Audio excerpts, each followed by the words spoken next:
Bonjour tout le monde et bienvenue dans cette nouvelle vidéo. Avant de commencer, déjà vous êtes de plus en plus nombreux sur cette chaîne et je tiens à vous remercier pour votre abonnement et pour votre soutien. Ça fait vraiment très chaud au cœur. Je ne suis pas la personne la plus régulière sur YouTube pour sortir des vidéos, je vous l'accorde.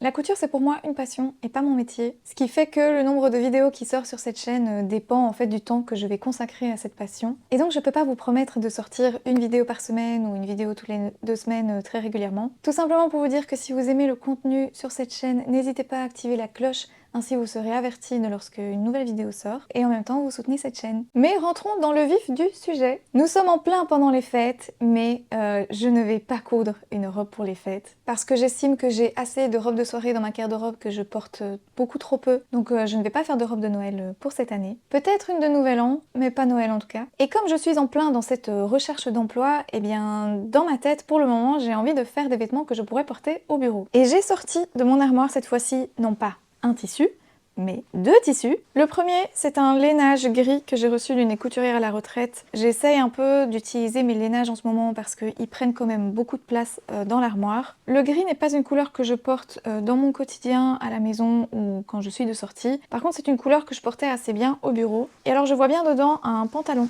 Si je vous le montre de plus près, il a des petits chevrons et il est assez fin. Je vais quand même brûler un petit morceau pour être sûre.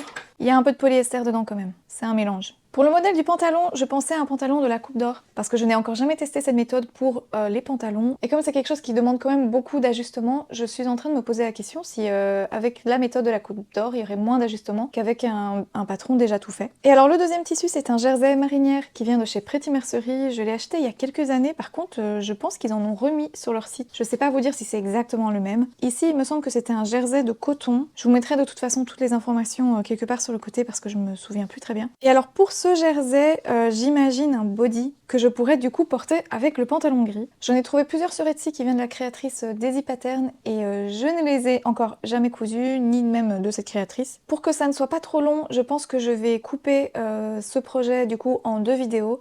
La première vidéo, ça va être le pantalon où je vous montre un peu qu'est-ce que ça donne avec la coupe d'or. Et je vous ferai une deuxième vidéo pour vous montrer un peu comment coudre du jersey. Et ça sera le projet du body. Et donc vous aurez les 2 pièces portées ensemble à la fin de la deuxième vidéo.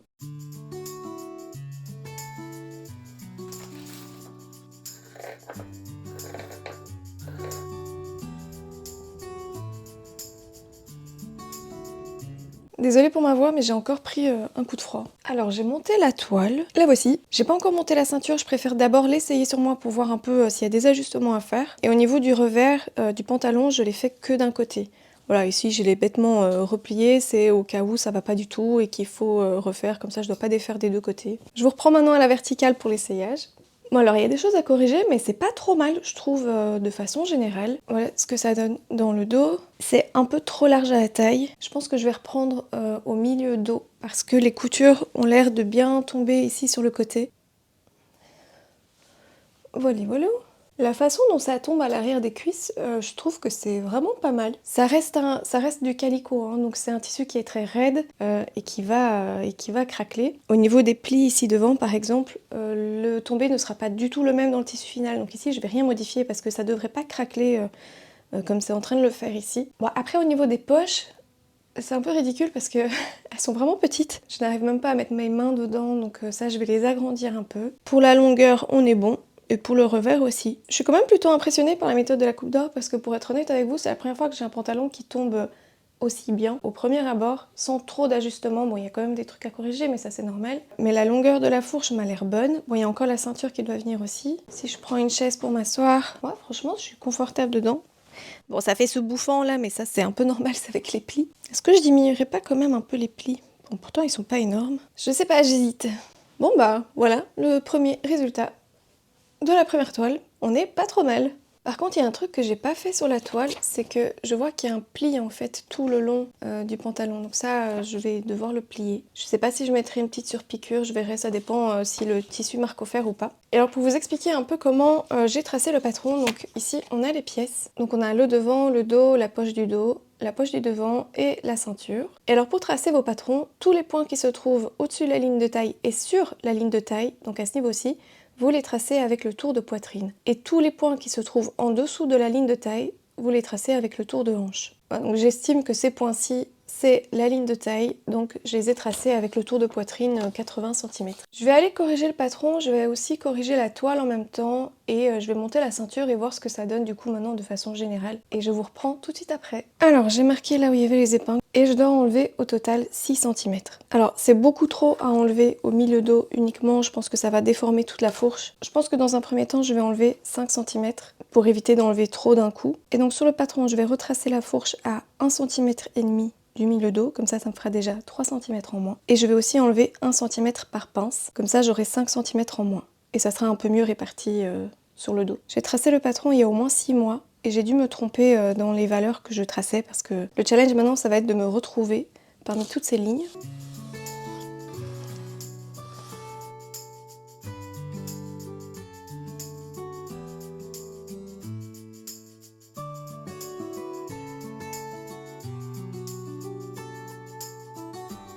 Alors voilà un petit peu ce que ça donne. Je suis encore pas convaincue de ces plis. J'espère que ça va donner mieux avec le tissu qu'avec le calicot. Alors dans le dos, ça va déjà mieux. Il y a quand même encore ce centimètre en trop que j'ai pas absorbé, mais bon. Ça à mon avis je vais le laisser parce qu'il sera absorbé dans la ceinture. Par contre je vais quand même encore modifier quelque chose, c'est que le fait d'avoir enlevé ici au niveau de la fourche, je suis un peu trop serrée au niveau des fesses. D'ailleurs ça se voit quand je bouge les jambes, ça tire ici au milieu du dos. Donc je repars corriger ça. Et en fait c'est surtout à ce niveau-ci. Le fait d'avoir creusé la couture, ça a enlevé de l'aisance au niveau des hanches. Et donc ça donne moins de place pour les fesses. Alors j'ai réfléchi à comment répartir au mieux sans tout déformer. Au milieu dos, au niveau de la fourche, je vais réduire ici la couture de 0,5, ce qui me fera 1 cm en moins. Et ça va éviter d'absorber trop de matière au niveau des fesses. Et alors le dernier centimètre, je vais venir le diminuer au niveau du côté. Bon, une fois que je suis contente du résultat, je vais vraiment retracer mes pièces de patron parce que là, ça ressemble plus à rien. Et si j'ai envie de le refaire un jour, bah, c'est impossible à m'y retrouver. Et voilà ce que ça donne pour le devant et pour le dos. Pour le dos, j'y touche plus, je trouve que ça tombe bien. Pour le devant, je suis encore un peu dubitative.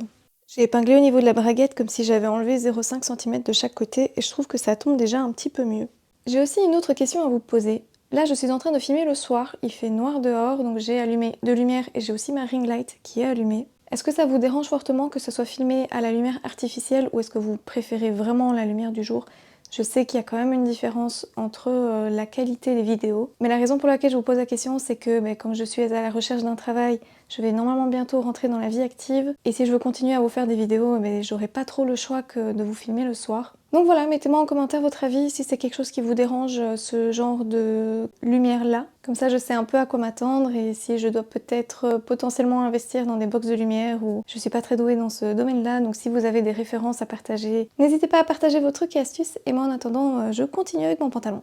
Voilà ce que ça donne avec la braguette corrigée. J'aime beaucoup plus le rendu maintenant. J'ai toujours pas monté la ceinture, donc évidemment ça va tirer un petit peu plus sur les plis une fois que la ceinture sera montée, parce qu'ici il n'y a rien qui les retient vraiment. Attendez, je vous mets un peu plus bas. Je vais peut-être enlever mes pantoufles aussi. Ok, donc là vous voyez un peu mieux le rendu. Mais j'ai un nouveau problème. Je sais pas si vous allez le voir, mais la couture de côté ne continue pas le long de ma jambe. En fait, elle commence bien sur le côté et puis elle vire et elle part en avant. Donc j'ai tracé un trait de crayon à ce niveau-ci qui est normalement là où la couture devrait arriver. Et comme vous pouvez le voir, elle est à ce niveau-ci, donc elle part vraiment vers l'avant. En gros, quand on a cette couture qui se décale le long des jambes, ça veut dire qu'il y a un problème d'équilibre entre les pièces devant et dos. Je vais vous montrer un peu comment corriger ça. Et normalement, au niveau des jambes, une fois que ça sera corrigé, ça devrait tomber correctement. Normalement. Je me filme quand même de dos, comme ça je peux voir après au niveau de la vidéo si ça tombe correctement. Parce que je sens qu'il y a quand même des plis. Et sinon, qu'est-ce que ça donne si je m'assieds? En fait, j'ai l'impression de ne pas avoir assez d'aisance au niveau des fesses. Faut que je réfléchisse. J'ai sorti mon super livre qui me sauve à chaque fois. Et alors le problème c'est bien à ce niveau-ci. J'ai fini par retracer les deux pièces sur des nouvelles feuilles de patron parce que les anciennes étaient catastrophiques, donc comme ça au moins c'est plus clair. Je vais suivre ici les explications et je vais vous montrer un peu comment vérifier si vos pièces sont bien équilibrées. Alors la première étape, c'est de faire correspondre les coutures de côté du devant et du dos. J'ai collé ici la partie du fond de poche pour avoir la couture de côté en entier. Donc ici j'ai retourné ma pièce dos. J'ai plié les revers parce que comme ça ce sera plus facile à identifier. Ça c'est vraiment le bas du pantalon. Ici j'arrive à le voir en transparence. Voilà, donc ici j'ai la pièce dos sur la pièce devant et j'ai fait correspondre les lignes de côté. Et alors il y a deux axes à vérifier qui sont des axes perpendiculaires au droit fil. Le premier c'est au niveau de la pointe ici au-dessus des coutures de côté. Le devant et le dos doivent être sur le même axe perpendiculaire au droit fil. Vous le voyez peut-être pas en transparence à la caméra, mais moi je vois le dos est ici, le devant est ici et elles sont sur le même axe. Et alors le deuxième axe à vérifier, c'est que la pointe de la fourche, devant et dos, doivent aussi être sur le même axe. Et là, je vois que c'est complètement décalé. Donc je ne sais pas si vous voyez en transparence la fourche devant. Je vais vous la mettre en petit pointillé, mais la fourche devant, elle est ici. Donc la pointe de la fourche devant est 2,5 cm environ plus haut que celle de la fourche dos. Donc là déjà, c'est un problème. Par contre, il y a un autre problème qu'il faut corriger avant ça, j'ai envie de dire. C'est que quand je fais correspondre du coup les lignes de côté, en fait on voit que le bas du pantalon n'est pas du tout aligné. Je vais vous mettre de plus près pour que vous puissiez voir. Voilà, donc ici vous avez le bas du pantalon, on voit déjà qu'il y a quelques millimètres de différence, donc bon, ça c'est pas grave, je vais juste raccourcir un petit peu le devant. Par contre, ici on a quelques millimètres de différence, ici on a pratiquement 1 cm de différence. Quand vous superposez les coutures de côté des pantalons, la ligne ici en bas doit être droite. Alors là-dessus je vais retourner dans l'autre sens. Voilà, donc si je mets les pièces à ce niveau-ci, on a le bas des pantalons devant et dos qui correspondent, et la couture des côtés ne correspond que au niveau des hanches. Donc la première chose que je vais devoir faire, ce n'est pas corriger la fourche, mais c'est corriger les coutures de côté. Donc à ce niveau-ci, on a 2 cm de décalage entre le devant et le dos. Je vais rajouter 1 cm sur le devant, et je vais diminuer 1 cm sur le dos, pour faire correspondre ces coutures de côté. Je vais d'ailleurs prendre une autre couleur de feutre, parce que sinon, encore une fois, je ne vais plus m'en sortir. Alors toujours sur la pièce devant, ce que vous rajoutez d'un côté, vous devez le diminuer de l'autre. Donc ici, je vais enlever 1 cm. Et je vais faire la même chose sur les pièces dos, mais alors dans l'autre sens.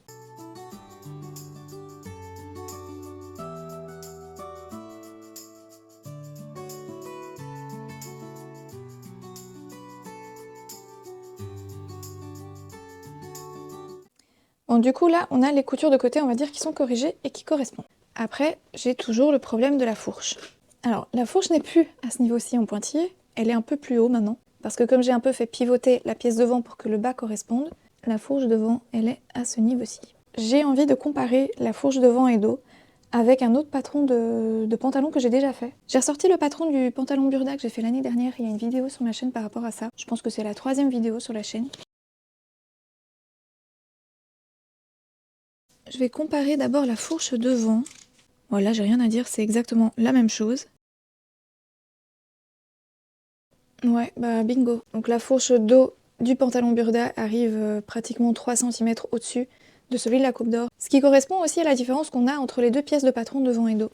À ce niveau-ci, je ne sais pas vous dire si c'est moi qui ai fait une erreur de tracé au niveau de la fourche. Il faudrait que je retrace de zéro le patron pour voir si ça tombe exactement pareil ou si c'est moi qui ai fait n'importe quoi.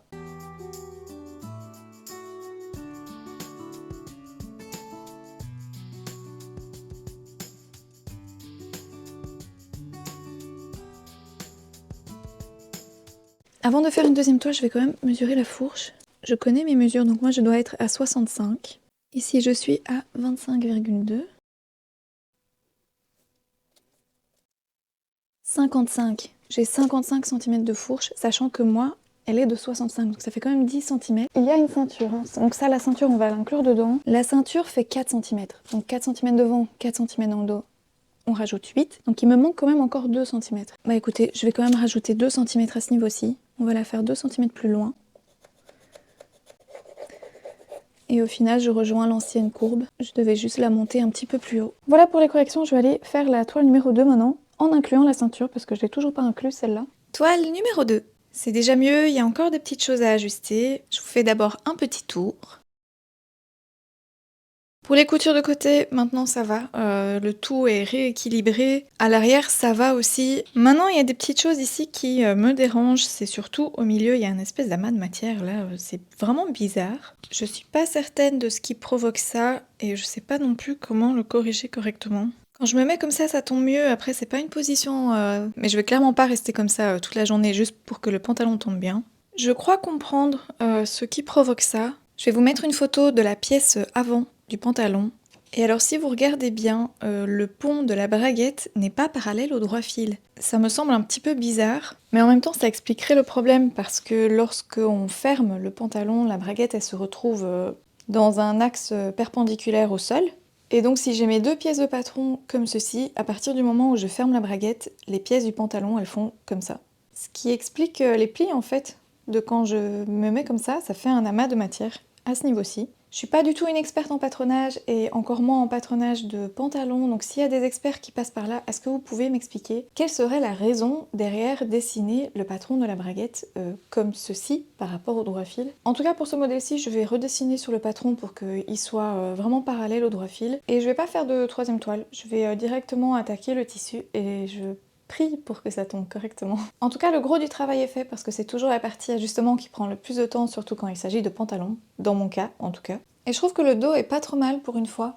En général, quand je dessine les patrons, c'est toujours le dos qui pose problème. Je vous montre de plus près ce que ça donne parce que à chaque fois, je me mets un peu loin.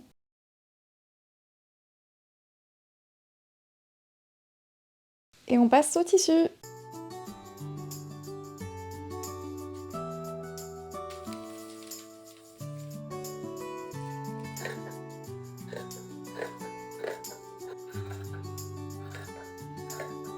Je suis à une étape ici qui est pas vraiment évidente. Donc dans le dos, on a une poche ici qui, à mon avis, est une poche passepoilée. Mais quand je regarde le patron, ça prête quand même un peu à confusion. Parce que bon, ici, on a l'avant, donc on ne voit pas qu'est-ce qui se passe derrière. Par contre, au niveau du dessin, ici, on le voit de côté. Donc encore une fois, on ne sait pas ce qui se passe à l'arrière. On voit qu'il s'agit d'une poche passepoilée parce que lorsque c'est en pointillé, ça veut dire que c'est à l'intérieur du pantalon. Par contre, au niveau des pièces de patron, on nous donne que le fond de poche. On nous donne pas les passepoils. Donc j'ai sorti les deux bouquins, l'indispensable de la Coupe d'Or qui... en général, ont été très utiles jusqu'ici. Maintenant, je sais pas si ça pourra être utile. Je pense que c'est vraiment le seul côté que je reproche à la Coupe d'Or, c'est de devoir un peu jongler entre la théorie et la pratique. Bon, ici, elle parle quand même des différents types de poches qu'on peut avoir dans les patrons. Donc, à mon avis, le nôtre, c'est la poche passepoilée qui est juste ici. Mais donc, je vais devoir aussi rajouter les passepoils qui ne sont pas prévus dans les pièces de patron. Du coup, c'est un petit peu le côté que je reproche à la Coupe d'Or, c'est qu'il y a des choses qui sont un peu laissées libres à l'interprétation, et ça ne leur coûte pas grand chose de rajouter un rectangle à tracer soi-même, juste pour le côté passepoil, on va dire. Donc il faut un peu se débrouiller soi-même, il faut un peu fouiller, soit sur internet, dans la théorie, ou si vous avez des livres. De mon côté, j'ai toute une série de livres qui sont extrêmement pratiques, qui s'appellent Détails de mode à la loupe. Il y a 4 tomes et c'est à chaque fois des parties différentes, donc ici c'est uniquement les poches, donc c'est pour vous dire combien de poches différentes on peut avoir. Ici on a la poche passepoilée double pour des tissus fins. Comme mon tissu est assez fin, je pense que ça serait pas mal. Et ça colle mieux avec la pièce de patron du fond de poche de la Coupe d'Or, donc ça veut vraiment dire que c'est prévu pour une poche passepoilée. Et donc au final, je n'ai que ça à tracer en fait, parce que ça c'est en gros ma pièce de la Coupe d'Or.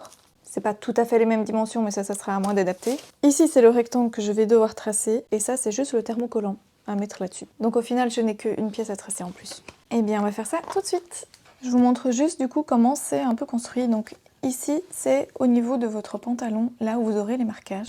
Alors les marquages sont à 13 cm l'un de l'autre. Donc ici, c'est le fond de poche en doublure qui fait aussi 13 cm de large et ils ont rajouté déjà les valeurs couture. Et donc moi, ce que je vais devoir tracer, c'est ceci. Donc je vais devoir faire un petit rectangle, pas de 13 cm de large, mais de 14 cm de large parce que je dois faire en fonction de ma pièce. Voilà, donc ma pièce ici, elle est de 14 cm. Ici, ils ont mis 2 cm de valeur couture à chaque fois, donc je vais quand même rajouter un peu des valeurs couture de chaque côté. Mais donc il faut que je trace un rectangle comme ceci, qui fait du coup 14 plus 2 cm de chaque côté, donc 18. Et puis en termes de hauteur, je peux prendre exactement la même chose que ça.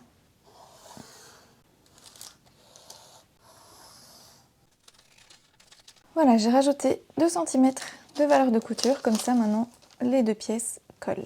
J'ai déjà fait la première poche parce que je voulais un peu me concentrer et voir ce que ça donne. Donc voilà ce que ça donne sur l'endroit et voilà ce que ça donne sur l'envers. Alors ici pareil, hein, l'emplacement des poches c'est un peu au pif, c'est à vous de décider où vous mettez votre poche. Je me demande d'ailleurs si je ne l'ai pas mise un petit peu trop haute, mais bon, c'est trop tard. Mais donc je vais vous montrer sur le deuxième dos comment faire ce genre de poche passepoilée.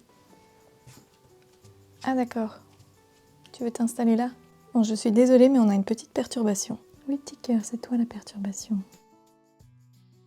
Donc je disais, je vous montre comment faire la poche passepoilée. Donc ici j'ai découpé mon petit morceau et on va mettre endroit contre endroit. J'ai mis un petit point au milieu de la pièce et en fait c'est pour moi un repère. C'est à cet endroit-là qu'il va y avoir la pince. Et alors vous allez épingler votre pièce de façon à ce que la ligne rouge se retrouve sur la ligne de bâti qu'il y a ici. Donc vous pouvez regarder à l'arrière que vos épingles arrivent à cet endroit-là. Et une fois que c'est épinglé, on va piquer à la machine à coudre le rectangle. Donc là où il y a la ligne noire, on va venir piquer, monter ici, l'autre ligne et puis on va redescendre. Voilà ce que ça donne. Et maintenant on va couper le long de la ligne rouge en faisant un petit triangle sur les bords. C'est la partie la plus récente. Je sais pas vous, mais moi cette étape, elle me crée toujours des angoisses. On a bien découpé nos pièces, on les a toutes bien surjetées. Et là, on doit couper un trou dedans. Et ensuite, on va le retourner de l'autre côté. Ici, c'est principalement du polyester, je pense, donc c'est pas évident. Ça va pas vraiment marquer au fer. Mais en gros, il faut arriver à le mettre de l'autre côté et à passer un petit coup de fer à repasser. D'ailleurs, je vais mettre des épingles, ça va m'aider.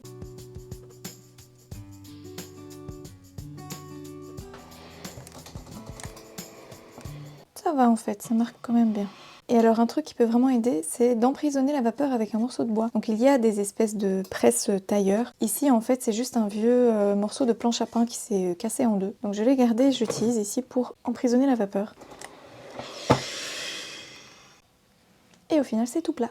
Et alors maintenant c'est là où c'est un peu plus délicat. Je vais venir ouvrir les valeurs couture ici, du rectangle qu'on a découpé. Et alors je vais plier pour que le bord ici arrive aux valeurs couture ici en dessous. Et on va faire la même chose de l'autre côté.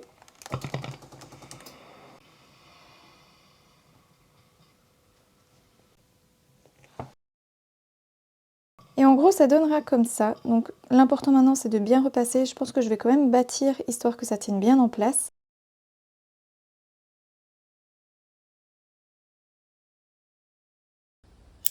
Maintenant on va faire un petit tour à la machine à coudre et on va piquer juste dans la couture en haut et en bas pour maintenir le tout en place.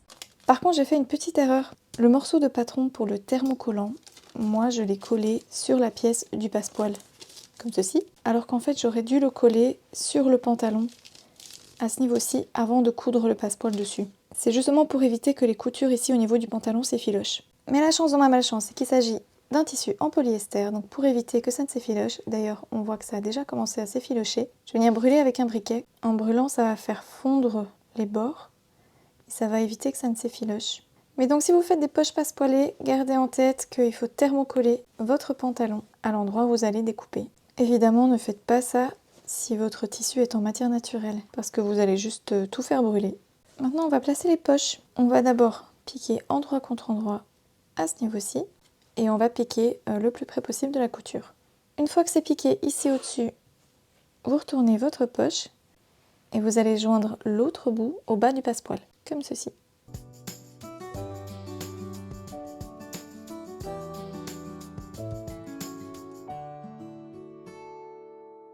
Et là-dessus, pareil, on vient piquer le plus près possible de la couture. Et une fois que vous avez cousu les deux côtés de votre poche, on vient passer un petit coup de fer à repasser et on va coudre sur les bords. Et voilà ce que ça donne sur l'envers et sur l'endroit. J'essaie la technique autrement sur la deuxième poche et au final c'est mieux. Donc au lieu de commencer par coudre le haut, je commence par coudre le bas. Comme ça je peux vraiment repasser correctement et ensuite coudre le haut. Le résultat est le même, hein, mais au moins l'intérieur est bien repassé. Vous allez sûrement me dire que je vous ai habitué à mieux au niveau des finitions et vous avez tout à fait raison. Mais là j'ai voulu me concentrer sur la technique plus que sur la finition parce que c'est la première fois que je faisais ce genre de poche. Du coup pour ce modèle-ci on reste tout simplement au surjet.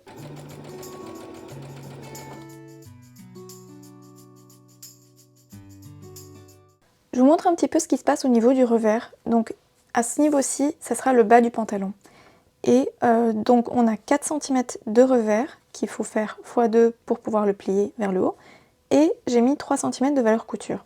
Donc au final, une fois que votre revers est fait, ça va ressembler à ceci. Du coup, concrètement, j'ai d'abord plié envers contre envers 7 cm. En gros, j'ai plié au niveau du pli numéro 2 comme ceci. Et j'ai piqué à la machine à environ 4,3 cm. Donc c'est juste au-dessus du pli numéro 1. Et une fois que c'est piqué, on vient plier 4 cm sur l'endroit. Donc en gros, on plie au niveau du pli numéro 1 vers le haut. Du coup, sur l'envers, vous avez ça avec la valeur de couture. Et sur l'endroit, ça vous donne ceci. Ensuite, pour qu'ils tiennent en place, on va faire des petits points à la main au niveau des coutures de chaque côté, ici et ici. Et ça va éviter qu'ils ne se déforment pendant que vous le portez.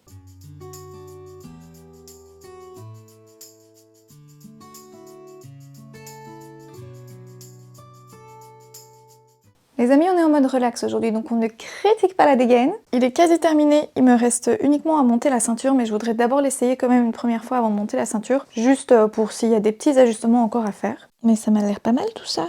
Attendez, je vais voir dans le miroir. Bah il est nickel, vous en pensez quoi? Les plis disgracieux qu'on avait à ce niveau-ci à la toile ont disparu, donc c'était bien le fait que la braguette était penchée qui posait problème. Les coutures de côté suivent bien la jambe aussi, donc là il n'y a plus de problème non plus. La longueur est bonne. D'ailleurs, j'ai rien du tout touché à la longueur. Les poches sont enfin assez grandes pour que je puisse mettre mes mains. Ça, j'ai dû quand même les modifier. Et la hauteur des poches passepoilées, pour finir, je trouve que c'est pas trop mal. À la base, j'avais peur de les avoir mis un peu trop hautes, mais je pense que ça va. Ok, ben on passe à la ceinture.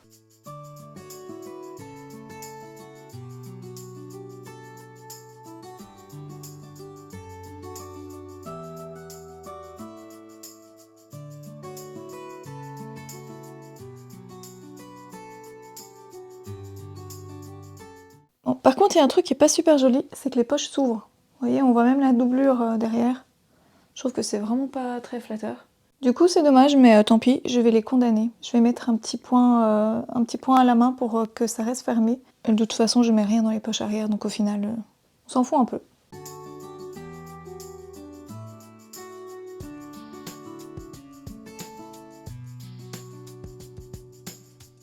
Alors, conclusion. Ça fait un petit moment maintenant que je le porte. Ça fait quelques heures que je marche, que je monte les escaliers, que je descends les escaliers, que je m'assieds, que je me relève. Et au niveau du confort, bah, j'ai rien à dire, il est vraiment bien. Je voulais vous donner un retour qui est vraiment tout à fait cohérent. Du coup, j'ai retracé toutes les pièces de zéro. Parce que je voulais m'assurer en fait que le problème d'équilibre n'était pas...